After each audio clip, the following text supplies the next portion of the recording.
Well, first game coming up. We are in the second semi-final of X-Cup Fall Qualifier number 4, everybody. So, Infernal Shrines is the map, and we got Team WAH against Inting for Ruby. And we have subs on both sides. So, for Team WAH, Rutsu is playing since Ultralis couldn't play here. Okmek, by the way, is Banana H, so just playing with a Smurf account, just so you guys know. But on the right side of the map, apparently Baby Houdini had a blue screen just before the series started, so he played in the previous games, but he blue screened before this map, and apparently he really needs 15 minutes to restart his PC. That is apparently really a thing. I honestly thought people were talking shit and just memeing, but it seems like they were serious, so I'm not quite sure what kind of PC he has or what's going wrong there, but a PC, I mean, like even 15, 20 years ago, when I had a 386 or a Celeron 400 and stuff, those didn't take 15 minutes, so I'm not quite sure what exactly is going on there, but they play with a sub now, so they play with Time Bullet instead of Baby Houdini, so I assume that we're gonna get Baby Houdini back for map number 2 or potential map number 3, I don't know, but yeah, I think someone needs to buy a new PC. Or just simply get rid of all, you know, all of the porn videos that are clogging up the hard drive right now. That might be the better play. Like, I don't know. But yeah, get rid of the movies. I know that you like the videos that I put out there, but I gotta say that this is just a little bit too much. So don't get me wrong, I appreciate the continuous support, but at some point it just becomes obsessive. Baby Houdini, just delete them, alright? Just delete them.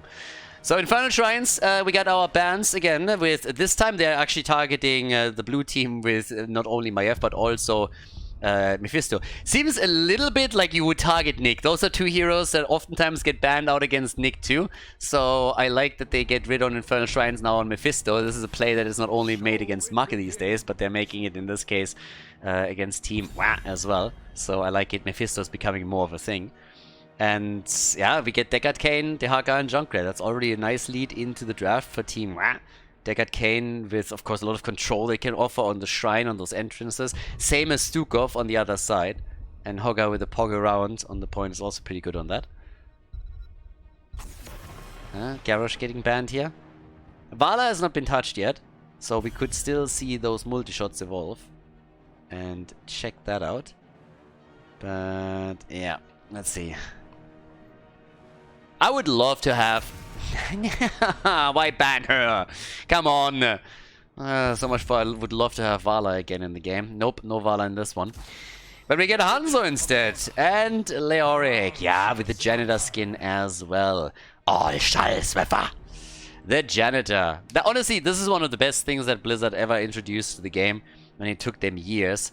That was initially a fan art, by the way, in case you didn't know that. The Janitor Leoric was a fan concept art that was made by, I think, a Chinese Heroes of the Storm player and fan? Maybe not China, I don't know, but yeah, on the Asian server, to my knowledge. And at some point, they implemented that in the game. That was all happening after HGC went down. And yeah, the Janitor joined the game.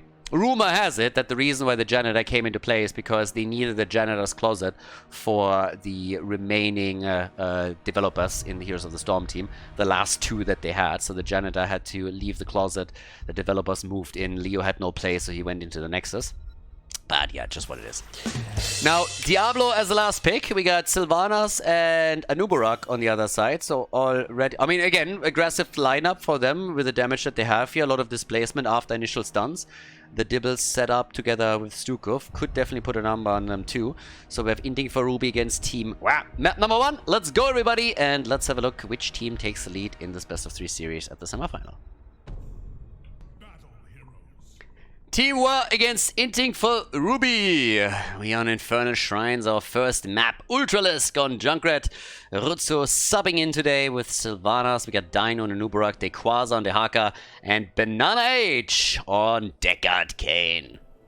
Right side of the map, Mind Talk for Inting for Ruby on Hogga. We got the Fish on Diablo, Nox on Stukov, Hat on Hanzo, and Time Bullet subbing in for Baby Houdini, who might join us for game number 2. He's playing Leoric. So let's get the show on the road and see which team takes the lead here. Favorite is, of course, Team WAH. But also, they are the team that likes to troll a little bit. And in one of the qualifiers that was their demise, that pushed them into the third place decider, they lost in the semi-final because they just didn't take the game serious enough. And they lost without taking a single map and got a bit murdered. Which was kind of fun to see. And taught them, I guess, a bit of a lesson to, at least on map number 1, go more for a try-hard approach instead of taking the games too lightly. Now, it won't cost them a place in the playoffs, but it could then, of course, have an impact on which seed they get, which position they take in the leaderboard. And that can definitely ruin your playoff tournament a little bit, so we'll see. But again, as it stands, we currently have our rotations of the two teams between the lanes, nothing crazy. 1 minute mark is approaching, so camps will be taken after that. Leo is rotating over from the mid to the top and back, so it's trying to deal with that. We have down here also the attack against Dino, who went maybe a bit deep. And Deckard Kane is helping out with some slows. So just the early game setup for both teams. Austin's renewal on level 1 for Leoric, a bit of self-sustain for him, instead of going for Consume Vitality or anything along those lines. And there's the Drag of Dequaza. So he comes in and they're following up with very nice CC on Diablo. The fish is in trouble and the fish is dead. And he might not be the only victim, because there's a few others that are suffering as well. The camp gets stolen on top of that too. And do they have? No, they don't have the vision. They were trying to take down the fountain, but just stealing the camp away in the first place is obviously a big win. Now we have a double camp pushing in the middle and getting some aggression going. Whereas down at the bottom of the map, the party continues. But yep, we'll see what they can do here. Because now it's a slight leading experience that translates directly into a talent advantage. And with that, Inting Farubi isn't really willing to fight for this camp at the bottom of the map. They are looking for XP in the mid lane, burn the wave down, get their own level 4. But that means that all 3 camps at the beginning of the game were taken by Team WAH. And that's great for them, and will really, really help them here too. They even save Dino in the middle as the red team makes the approach. And they go for the fish again, and they take him. And Mind Talk on Hogga is also dead. Oh boy, that is a fantastic opening for Team WAH. They steal all 3 camps, they get 3 kills, they are a level ahead. Oh boy, this could be a quickie. If Inting Farubi doesn't find their footing here very quickly, then we are likely looking at a bit of a stomp. Now, way too early to tell. Obviously, we're jumping ahead a bit here. We're only 3 minutes in, but if you lose this many heroes early on with Sylvanas on the other side, it will have an impact. And as you can see, the bottom wall is already eliminated. And we're talking about all of this happening before the first Punisher. Now, as already explained in the past on Infernal Shrines, what's absolutely key is an early level 7 when you're fighting for the objective. And guess what? With the blue team already being this far ahead, they are gonna get that. So over here, a bit of a fight still against the fish. In the middle, the attack, and Ultralisk also dropped a bit low. So they're really fighting for this one. They're trying to make all of this happen before the level 7 talent kicks in for the blue team. But there's 26 stacks, and Hogga can pog around as much as he wants, but it doesn't really seem like he's having the impact that they're hoping for, and the fish dies again. The fish is getting farmed. They're eating the fish alive. 7 is in. 4 kills to 0. They will take this Punisher unless an incredible miracle happens on the side of Inting Farubi. And with Hogga now also getting locked down, they might even get him. Yeah, the chase is on. And Mindtalk is doing what he can to escape, but he's literally put into a corner. And he's buying them, I guess, a bit of time. But this isn't looking good for him in the slightest. No, he's going to die. He gets damage out against the Wutsu, but inevitably at some point he is going to get murdered. Or is he? I really want to go for... Well, alright, there we go. For a moment I was... Can he maybe? But nah, he can't. So 5 kills to 0, push in the middle. Sylvanas, of course, playing with Hogga also means that we don't have her support in the mid lane for the pressure.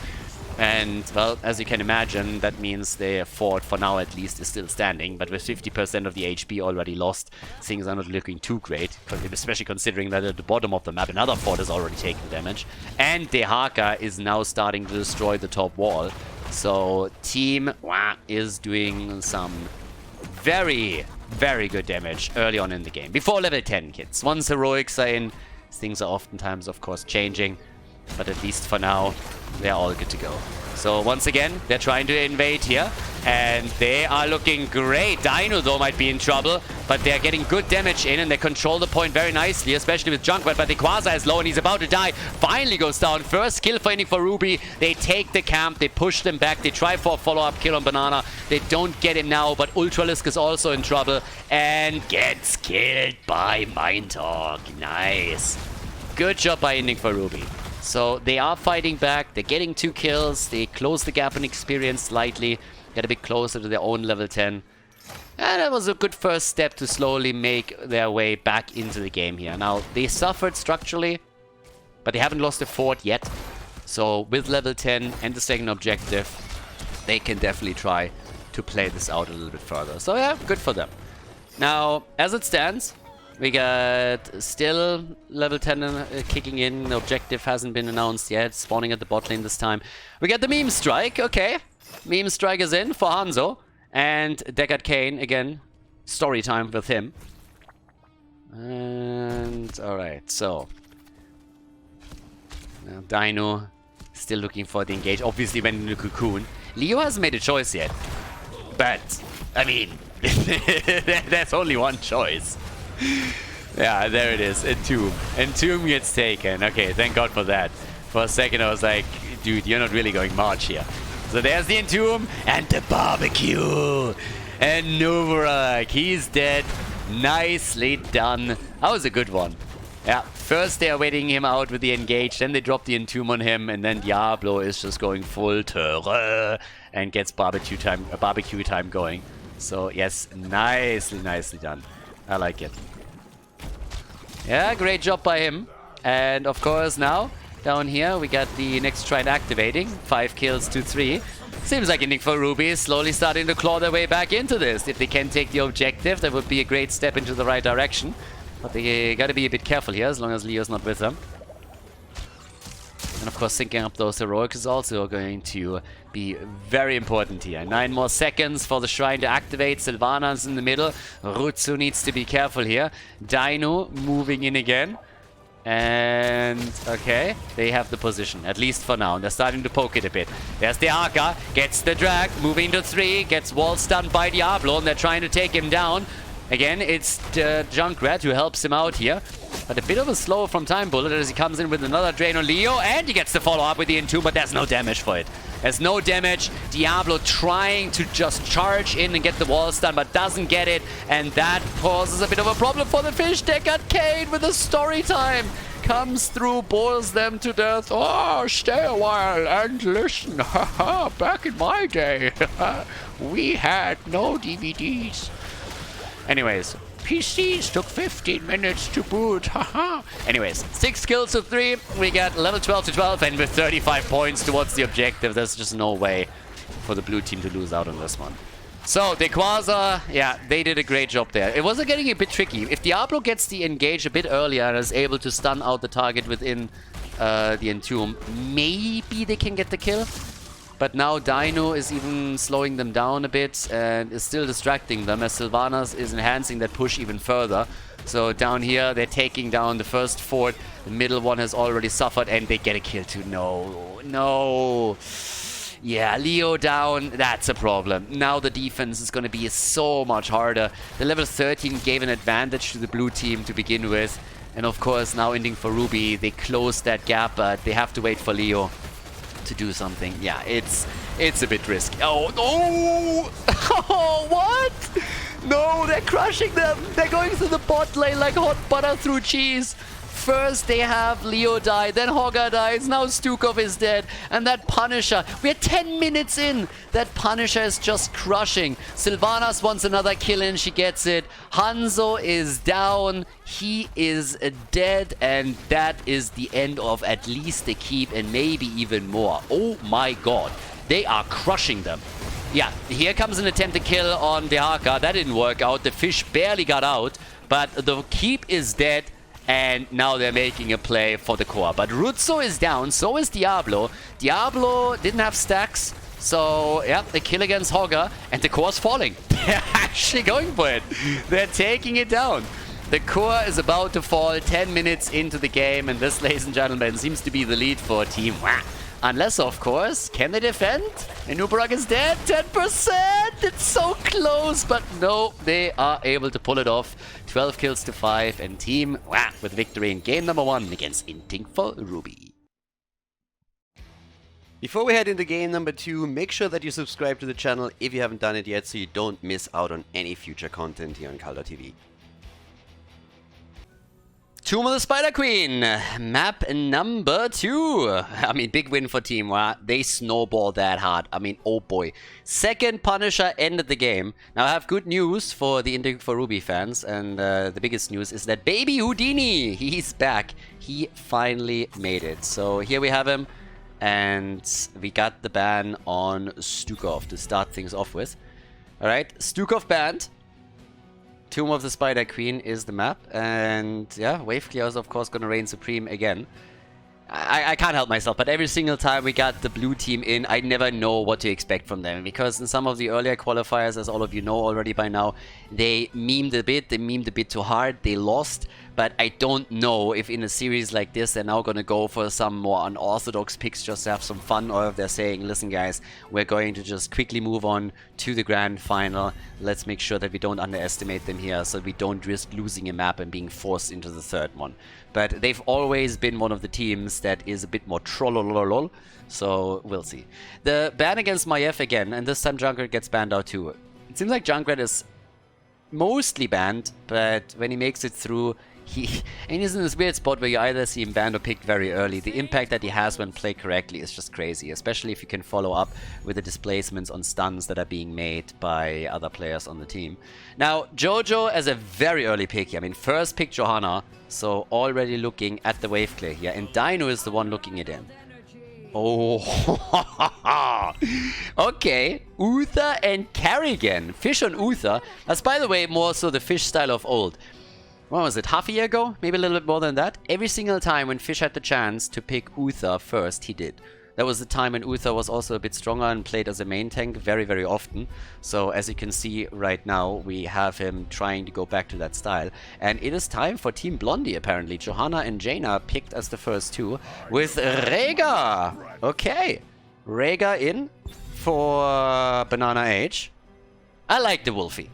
Also, Rega gives me flashbacks on this map for the good old Blood for Blood days, when you were stacking 5 Blood for Blood and just insta-wiping anybody that was even approaching you.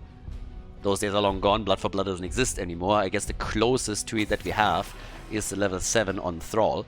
But here comes the Dehaka ban. Okay. I'm more interested what the next double pick is, because Inting for Ruby is getting very aggressive here. Very aggressive. And I really want to see what they can pull off now. Yeah, so let's have a bit of a look there. I mean, if you go with the lead on Uther and Carrigan, yeah, there's the Nubarak ban. You need a good tank that can also provide a bit of stun, or at least that's what you would like to get.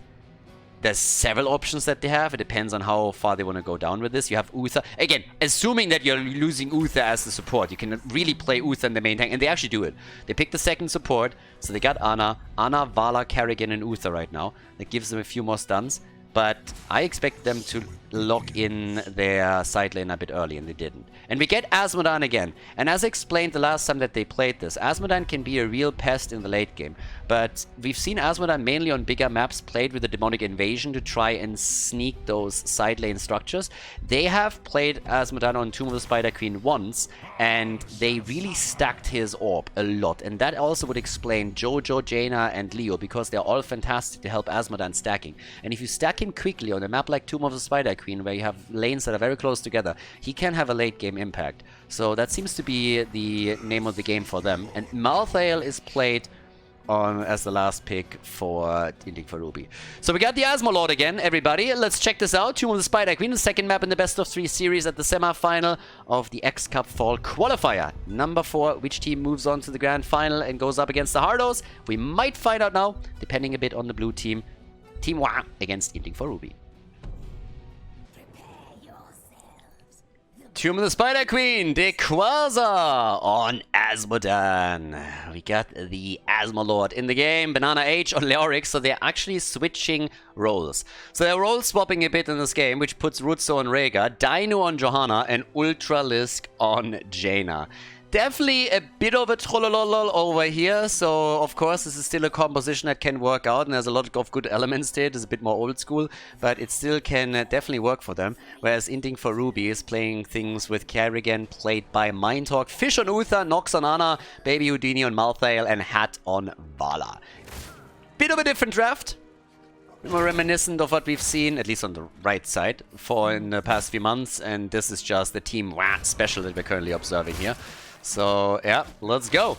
We got on level 1, as you would expect, the Gluttony. And in the meantime, over here, the Colossal Totem by our boy Rhaegar. So, let's see if this time they can make the Asmodan strategy work. And you can already tell he's at 22 stacks. So the whole game plan here is to get stacks. And you can see how the other parts of the team are helping him. Now, Asmodan isn't really a big part of the competitive gameplay. If you play Asmodan in, I don't know, Storm League, in Quick Match or wherever, please do me a favor. Or amateur games can also be okay. If you're playing in a lower league in Heroes Lounge, for example, Asmodan might make it into your games a couple of times. Do me a favor and really play with your team. Make sure that you are prepping the wave. Someone with AoE like Jaina, Johanna, Leo has to help out to take these guys down. If you stack Asmodan quickly in the early game, then you are very quickly in a position where you can actually get huge damage in the late game, where he can stack also by himself, where he doesn't need any assistance anymore, and that is going to make a big difference then in the long run. So the early game is really crucial for Asmodan, so have a couple of people help you out. Rhaegar can also, with the Lightning Shield, do a bit of work here. But as you can see, look at this. The AWP hits, and then after that, we have everybody still bursting the wave down. That gives him a lot of additional points. We are already at 64, and that is not even 2 minutes into the game. This is absolutely crucial if you want to play it that way. So, yeah, let's see what they can do here for now. Because at this point, we got, of course, Asmodan as the late game carry. He's going to be the one that is trying to just poke the other side down against the double support. It's not going to be all that easy. And with the hitbox of Asmodan being this big, you also have to try and keep him alive as best you can. And that can be very dangerous if he has that many stuns on the other side. You can body block him into oblivion. And there's also Kerrigan and Uther to come in and try and take him down. But the red team is, of course, attempting to heavily rely now on those stuns and those stacks that they're getting here. So we'll see what they can pull off with that. Bottom of the map now. Camps are slowly getting claimed here. With a level 4 talent, we're getting the Hell-Forged Armor. And we got 106 stacks already. As the bot lane gets contested, or I should say the Siege Giant camp gets contested. Yeah, Banana H with his Leo here, still holding the line. Ultralisk is running a bit low on head points and mana, and they gotta retreat. The save on Leo, but they lose the camp. So the camp claimed, and now we still have 0 kills in the game. But yep, they are starting to struggle there a little bit. Now, as you can tell, mid lane, Asmodan can by now do way more by himself. He's at 120 stacks already. And so far, they're doing a very good job with this. Turn-ins obviously become quite important. It's the red team that has so far done the better job there. We have them with 38 gems already turned in. Up at the top, Kerrigan, she has 14 that she could also use to get the first weapon away for the team. Yeah, they burn it down, get a couple of stacks together for our boy. Asmodan is obviously going to excel in the siege damage as all of this continues. We have him right now with 23,000. Kerrigan even has a little bit more than him, but that will change as the game continues and he's stacking up even more. First blood, though, goes to Inting for Ruby. They have level 7, they got the additional talent, and with that we have also Vala going straight into the hot pursuit as a level 7 talent. So, yeah, so far, so good. Currently Mindtalk with the turn-in attempt here. 38 against 23. They haven't given up on the turn-in yet, the blue team. They're trying to get the first one. If they can push them back a bit further, we'll go a long way. The Art of Chaos is in. So, yeah. Well, let's see. Oh, look at that. Steed charge. Alright, we're going full Diablo Crusader on this one, apparently. Yeah, level 7 talents now on both sides. And boy, the stacks for Asmodan are starting to escalate. 4.5 minutes in, and he's at 160 already. But Carrigan, we're going to keep an eye on Mind Talk, because he is already hopping around like a bunny on speed. And as long as he gets supported by Fish and Nox and Uther and Anna, he can go real deep into the opponent's backline. And of course, the more Carrigan really distracts them, the better also for Vala, who is going to be in a position where she has a lot of room to work with and is not going to be the main focus, as everybody on the blue team is trying to stay alive. 31 gems against 38 now. Few more hits coming in, and especially Anna in the backline is also... yeah, she doesn't really like those globes of Asmodan, let's just put it like that. But either way, here comes another hit, and Vala goes down as the doggy comes in for a bite. Nice! So Verega with the kill, and the red web weavers, they're still the ones descending first. Now, the initial defense should be okay-ish for Team WAH, simply because Vala isn't going to be here yet. But she should be close behind those web weavers, so at least for a few seconds it's going to be a 4 versus 5 no matter where you defend. We have 226 stacks now for Asmodan, which of course completes the level 1 quest very easily. On top of that, we have in the mid lane, yeah, Asmodan just burning this one down. But experience towards level 10 is something that of course matters a lot now, and Vala is also completing her level 1 quest in just another second. The damage output, we can take another quick look at it. Asmodan should have now been taken over on the siege damage. Yes, indeed he did. Damage is of course scaling and scaling for him. So we have him in 44,000. There's the level 10 for Inting for Ruby. And they still got a couple of web weavers in. So they might even be able to make a play here before heroic abilities are ready for Team WAH. But nope. We got Banana H at the bottom with his Leo. He's defending and doing his thing. Same time now in the middle of the map. There come the heroics, by the way. Falling Sword is now in. The Ancestral Healing also. And the Ring of Frost for the big dings after maybe even a stun. They got a couple of slows, and they can also combo it off with the Entomb. But here comes the Tide of Sin. So yeah, Tide of Sin is in. And down here, the Entomb against Hat. Nice. But the follow-up just wasn't there. They have still Jaina in the fight. She gets the ring out, and the Ancestral connects perfectly. But she's still getting chased, and oh my god. Nano boost on Carrigan together with a Divine Shield. They go for the doggy. 17 gems eliminated. 17 gems down, 3 kills for the red team. Inting for Ruby, taking a bit of a lead here. Now, they still have 67 gems. That's the second turn in, if they want it. And yep, this is getting a bit dangerous now for Team WAH. They gotta try and bring this one back, and this is not necessarily gonna be easy. Rayquaza's of course stacking even further. He's at 294, so he should get the 400 very easily when they hit level 20. But it's 4 kills against 1, and there is the second turn-in now for Inting for Ruby. So they got 2 turn-ins at this point in a row, whereas Team WAH lost a fair amount of their gems and didn't get a single turn-in yet. Now, that can help you a bit if you're getting those double turn-ins in the mid-game and you can pressure hard. But for now, they are on the receiving end of a bit of a beating, and they still need to defend. Now, that's oftentimes the case when you're playing with an Asmodan composition. But eventually, they of course need to bring this back a bit, and we'll see if they can do that. We have, for now, 8 minutes in, 4 kills, 2-1.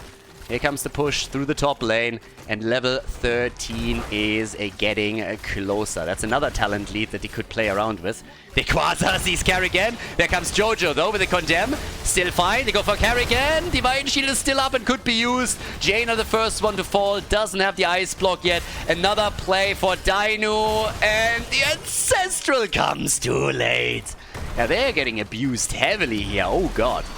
Inting for Ruby is punishing them for the roll swap at this point, and is starting to take them down piece by piece. We got 13 to 12, and the first fort is now gone. They got 46 gems on the other hand. They lost a couple, don't get me wrong, but they still have their ticket back into the game, and that ticket is Leo. And Leo might... no way. Yeah, he should die now. He should die. Yeah, he's dead. Oh, not like this! No! 39 gems! They're all gone! They lost 39 gems! That was the ticket back into the game. The Siege Giants are gone as well. Oh my god. That is a disaster. Holy shit. That hurt. That hurt. Oh my god. Yeah, that's a problem. They need big fights right now. They need big fights at this point to bring this back. Without kills, there's just no way any longer to make any play here. Baby Houdini, someone has to die. Against the double support, that's going to be tricky. Granted, but yes, after this is just too bad. Now Leo is dead again. Carrigan is ripping them apart with the double support that she has, and they are in mad trouble. The Divine Shield allows her to go so deep. They go for Asmodan. The ring is out, but they're chasing and they get another kill. They're able to take, well, Asmodan and Jojo both down. That's 10 kills to 1. They're between the keep and the fort, by the way. 2 levels ahead. They go for level 16. And I'm honestly asking myself when the day will finally come where Team WAH realizes they can't just troll all the time, or they're gonna lose some maps here. Yeah, they are suffering a lot. Oh my god.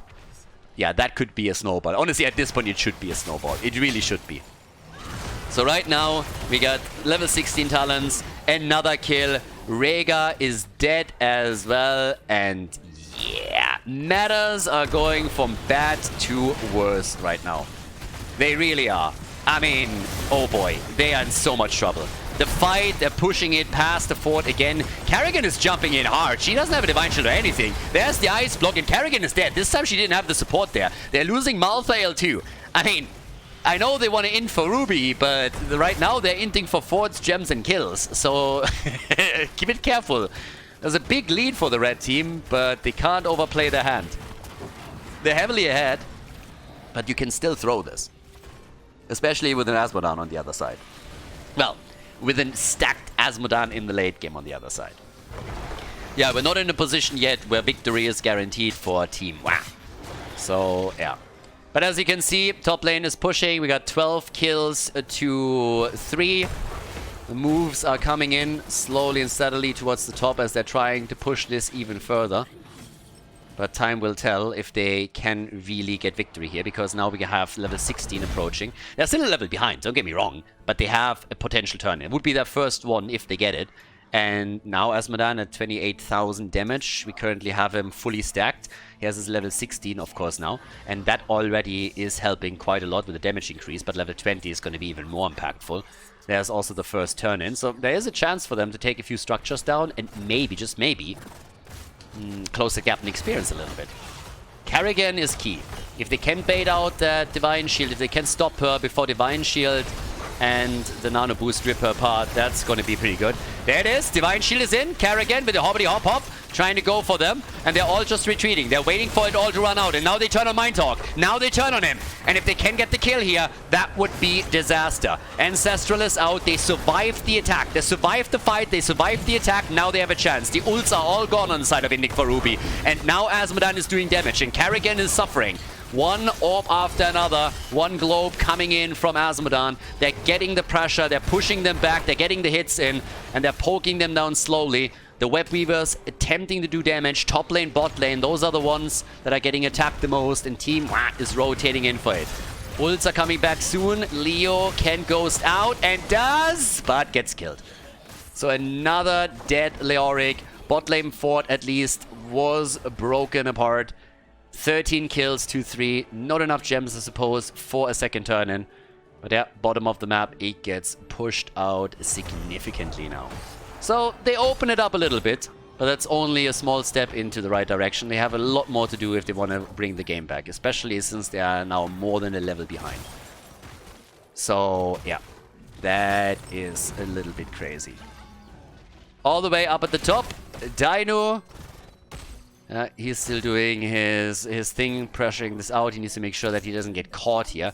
They were already trying to intercept him. I guess they still do. But yeah, there's Carrigan. A quick blind through. It's the boss, of course, that matters now, and level 20 is close. But Dino might be in trouble here. I mean, it's nice poke damage that we get from Carrigan. Alright, zips through. Doesn't get stunned out. They're still body blocking a little bit. There's the Entomb also, and they're falling back quickly. Ultralisk was also YOLO'd out.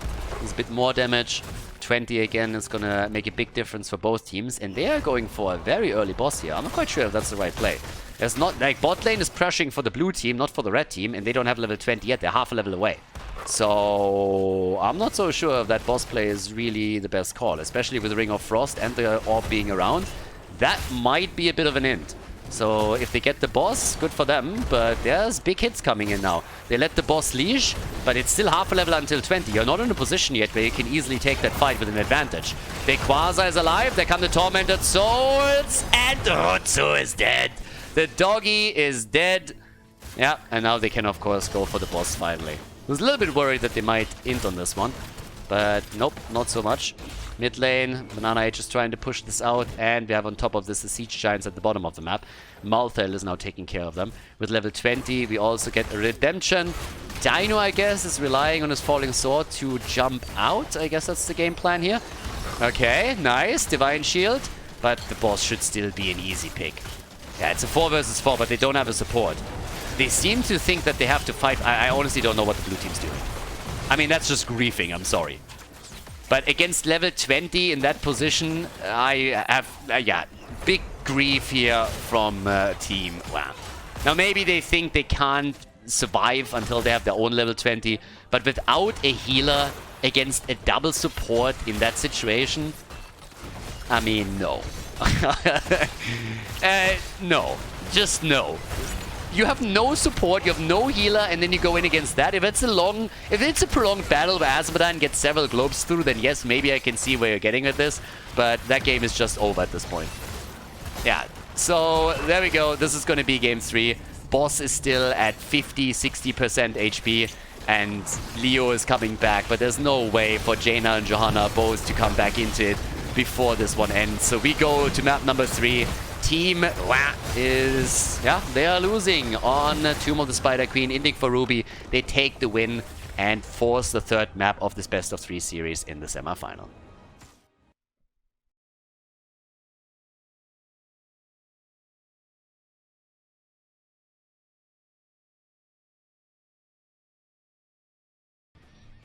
Game number 3, Battlefield of Eternity. Team WAH overdid it again. Role swapping, playing Azmodan.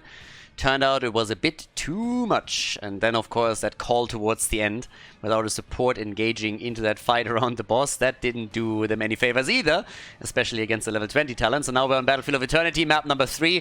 We can expect them... Actually, we can't expect anything from them, as we've seen in the past, but I would assume that they want to go to the grand final and get some extra points for the standing. So most likely more of a try-hard draft now, a normal draft for the 3rd map. But Inting for Ruby, they're looking at this and they're saying like, well guys, we got Baby Houdini back, so we have a full lineup. If you guys are griefing again and give us a chance, we'll take that. Clearly you are the better team. The past few weeks and months have shown that. But if you think you can take it too lightly and give us some options, we'll go for it and take you down. So we'll see what Team WAH is going to do right now. Inting for Ruby is definitely eager to advance to the grand final here. Lock in a couple of extra points for the leaderboard so that they have a good chance of qualifying for the playoffs. We got Uther banned out. Bit of a respect ban against Fish. Pretty much just Team WAH saying, alright, no double support anymore.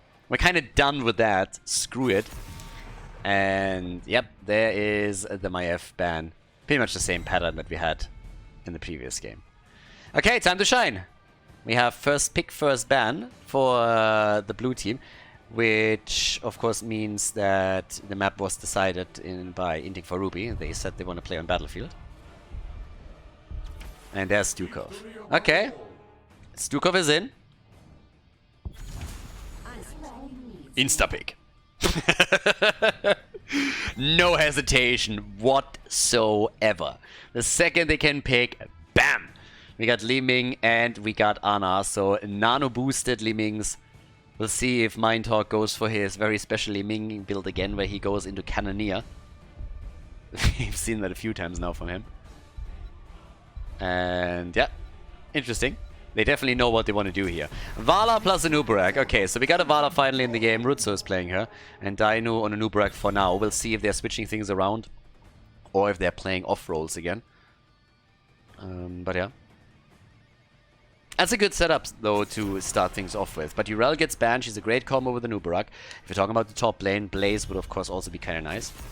Varian gets banned. Yeah, with Ana and Liming, I don't blame them for that ban. That was, of course, signaling already a little bit that there could be a potential sniper comp coming. Sleep darts on Ana coming in with Varian, dropping the taunt, Liming getting the full combo. You're having a second damage dealer behind that. Any target that you are trying to aim at will likely be blown to pieces within seconds. Lulnara gets played together with Blaze. They are the ones picking Blaze away, so now Nubra can't be comboed off with neither Urel nor Blaze. You could go Imperious for the top lane if you wanted to, so that's one option that they could pull. That would give them a little bit more of an oomph at the front line. Imperious wouldn't really be too bad. That's an extra CC, of course, too. Oh, Panda time! Alright, that's a lot of hit points there, and they have the top kick plays. Plus, Genji played by Ultralisk. Now, as I said, they could swap things around. Genji, another hero that Dino plays a lot too, so not necessarily the same roles, but we'll see in a second. For now, we got Fish with the last pick here on map number 3 on Battlefield. And what's the Fish gonna go for? We still need the main tank, and it is Mal'Ganis. Alright, Mal'Ganis, Battlefield of Eternity, map number 3, the final map of the best of 3 series in this semi-final. Let's find out which team moves on to the grand final to face off against the Hardos. Final map between the two. We're going the distance on this one. Dino on Anubarak. We got Dequaza on Chen. Ultralisk on Genji. Rutsu on Vala. And we have Banana H on Stukov. Arrow build for Vala. Duh. And for Inting for Ruby, we see a Mind Talk on Liming, Fish on Mal'Ganis, and Nox on Ana, Baby Houdini on Blaze, and Hat is playing Lunara. Okay, time to party. Let's see what they can do in the third map. Pleb Horse for Banana H down here. And of course, Inting for Ruby, they're hoping to bring this to the grand final. Can you imagine how great it would be for them to now make it to the grand final? All those points, even if you lose, that's 7 points, and that is a ton. That would really help them on their way into the playoffs, and also help them to get a decent position in the standings, so that they have an easier seeding for the playoffs if they make it. Yeah, Lunara, we're going to keep a bit of an eye on her. She's going to be absolutely crucial for all of this, and Mind Talk on his Liming as well. His build oftentimes deviates a bit away from the norm, especially on this map. We'll figure out today if he's going to do the same thing. Fish is also in a bit of trouble here, and Mal'Ganis at the front. As he apparently didn't account for that little flank that happened. Now, up at the top, our 1v1 between Chen and Baby Houdini is playing out. We got the Eye of the Tiger in. And at the bottom of the map, the party continues with another stun on Mind Talk, and Ultralisk finishing it off. Bit of a kill steal right there. That would be a report in Dota for sure, but yeah, Ultralisk gets the last hit in, and they secure the kill. Yeah, well done. And for a second it looked like Liming might be able to get away, but yep, that was just well coordinated by Vala and by Genji. So the first kill of the game goes to the blue team. Small advantage for them, nothing crazy, but of course it also leads to the camp that gets taken here. So that's what they got for their efforts. A little bit more damage from Ultralisk here also in the back, but a good sleep dart. Yeah, a bit of follow-up here from Lunara in particular. Genji, protected by the way. And they're pushing that wall even further. And of course that mercenary camp that they took, that also starts to wreck this a bit. Yeah, another nice play here. That's the issue if you're going up against the Stukov. Every single time you're forced behind a choke point like a gate, and Stukov has the lurking arm there, you are in this really awkward position where you have to push through it, and it's of course always a disaster. It's always something that you try to avoid as much as you can. First objective is now approaching. In another 15 seconds, it's gonna get announced. Ultralisk is already helping out at the top to go for the camp, and so far Inting for Ruby isn't doing anything about it. Most of the time you try and get a rotation going so that you can at least get one camp and it's an even trade. One team takes bottom, the other takes top. But here the blue team gets both of them, which secures a small lead in experience.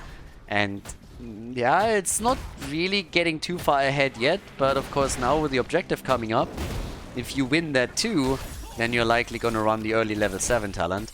And there's always the chance that you have that as the Immortal approaches the walls, and then that push is really difficult to stop. Now, for now, we got the camps taken from both teams. They sent their Shaman camps onto the lane. So pretty much on the macro side, everything is set up as usually should. Pretty standard, of course, for the map. And wow, they are going for head and they absolutely body him. Look at the Quasar. What an absolute boss. Jumping in, body blocking her into the choke point. Lunara has no chance to get away from this one. Bambi is as dead as his mother. And that is a kill against Vala. Alright, so Inting for Ruby is definitely not giving up on this one. I'm like, well, you killed one. We're gonna kill your damage dealer too, and then we Gucci, right? Ana gets chased, but they're turning it on Ultralisk. Look at them. They're really going for it. Oh my god, the tunnel vision is real, and they get Granny. Granny is down, Li Ming is dead too. It's an absolute slaughter. They're turning Battlefield of Eternity into a graveyard. Another zip, another kill, and down goes Blaze. There it is. Oh boy. 5 kills to 1, nearly level 7. The Immortal mostly ignored. And yeah, it's just crazy. Especially Chen. Chen just doesn't care. He just takes another drink. Well, maybe he cares a little bit at this point. The damage over time from Lunara is doing a number on him. So, yeah. 5 kills to 1, level 7. Here comes the exchange. They won the halftime show. And they are going into the back line again. And Nubarak with the engage. Careful, Ultralisk. Uh-oh. Lunara? Oh dear. Oh dear. That is not looking good, but close call. Bambi gets out. Bambi gets out, but while they were fighting and brawling and bruising, we have the blue team with an Immortal that has a pretty significant shield. 80% shield from the first Immortal. I could do some damage. I could definitely do some damage. So now top side, they're gonna make their play here. Down at the bottom of the map, still our 1 versus 1. And all the way up at the top, the level 7 has at least kicked in for Inting for Ruby. Got the Blossom Swell in, we get Calamity. And on top of that, we got the Nano Machine Coding. But how much damage can the Immortal do now? They're starting to break through the wall, and once it's open, Anubra can go for the engage if he gets a chance. And Dino is looking for it. Dino is looking for a good angle where he can maybe go, for Ana, for example. She moves away, but they still get solid damage on that fort. They won't be able to drop it, I think, but that's more than 50% of the HP already gone. And if they can push them a bit further with that minion wave that just came in, they might be able to take it down after all. The side laners haven't joined the fun. And of course, since this is Battlefield of Eternity, also worth pointing out that Vala has indeed gone for Monster Hunter.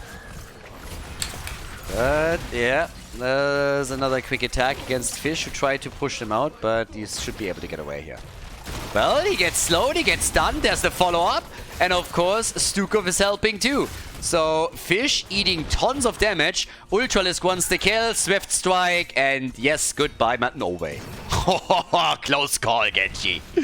Ultralisk apparently thought, okay, that's it, but no! 1 kill and Mind Talk!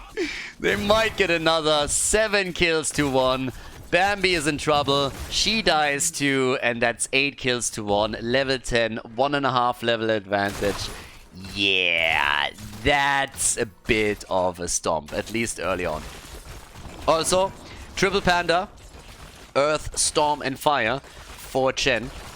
And Team WAH is obviously in full control here. Full control. 8 kills to 1, they got level 10. Nearly a 2-level lead. Both of the camps are wide open. The Immortal is spawning again. That's at least a halftime show victory for Team WAH. And Inting for Ruby should be able to get level 10 around the halftime show after the 50% if they're splitting out onto the lanes, I suppose. So maybe they can try for a comeback then. Anuburak holding back the cocoon for a while, but still picking it up. Would have been very surprised to see anything else taken by him. But yep, there we go. And that also should, by the way, lead to disintegrate for Li Ming. I mean, normally with Li Ming you don't take disintegrate, very rare cases when that happens, but against Anuburak's cocoon, it's more or less an insta-grab because the cooldown victory for you is pretty big, pretty huge. But he goes into Wave of Force. Alright, so they're gonna get the cocoon value, not burning this down. And Thornwood Vines, but the backline again in trouble. Ana, on the other hand, they might die now too, but nope, it is the Genji show, at least initially. He takes down Ana, he takes down Li Ming. Lunara kills him, so at least it's a 2-for-1 trade. But yeah, level 10 is ready for both sides, but we have a big fight on our hands here. A lot of slows and sleeps coming in too, and the Panda is likely gonna fall. Indeed, he drops. Bot lane still gets pressured. That's definitely a fort that's gone here. But they're looking for more kills, and they might just be able to take Dino down as well. Vala pushes them out slightly and forces them back. But this is still 10 kills to 3, and they close the gap a bit. Now the halftime show is done, and we also have the bot lane camp or fort taken. So that one's eliminated. And that spawns some catapults at least. Up at the top, Ultralisk can take down the remaining shamans here and the doggies. But now we still have 50% on the Immortal that the teams can fight over. And this time we don't have the talent advantage that the Team WAH was rocking the entire time. 19,000 damage on the Panda. Top damage in the game, by the way. Well, on the blue team side. Lunara is a bit more than that. 24,000 for her. But Shen is sneaking. He's sneaking. And he could come in at the back and put them under pressure again. Time is also working in the blue team's favor. They are the first ones to hit level 13. So, yeah. Same time now, though. Genji, look at this. Both of them setting up behind the red team. Trying for Ana, trying for one of the backliners. Ana's already there. Genji sees it at the front. Another problem. Fish in real trouble. Gets focused hard. Makes it out. But boy, he is in deep shit now. He's trying to get away, and there's the nano boost on Liming, and Anubarak is the first one to fall. But Lunara also dies, the counter kill, and there's the second. They take 2 of them down. Good trade, but Rutzo is not out of harm's way yet, and Mindtalk is able to eliminate him. Melganis has died 2 for 2. Ana dead, no support left for Inting for Ruby, and they are on the run. Top fort has fallen, bottom fort eliminated, and now the Immortal is grabbed by the blue team, who also have level 13 talents. That gives us the virulent reaction right here. And yeah, with 12 stacks, Mala might not have stacked to an insane degree, but that push at the top is obviously gonna hurt one way or another. They're gonna have the full 5-man ready for it, and with the talent advantage, they might not even have the talent advantage for all that long. Because Blaze at the bot lane is still soaking some waves, and you should be able to grab one more. He moves towards the top, so he's trying to help out here, but, well, Tickle Experience is going to help them a little bit. Also, Mal'Ganis is setting up from the top. But now, Liming! My talk! Not like this! No, they really needed her. They needed her to pop off a bit and get those resets. But now Liming is gone, the triple panda in the back, and Nox is about to go down. They drop Mal'Ganis, and Ana, for at least for now, escapes into the bunker. But she's insanely low, and Genji is just taking that as an invitation. Moves in, drops her. They might get Bambi too. Yes, Lunara is dead, and that's a 5-man team wipe.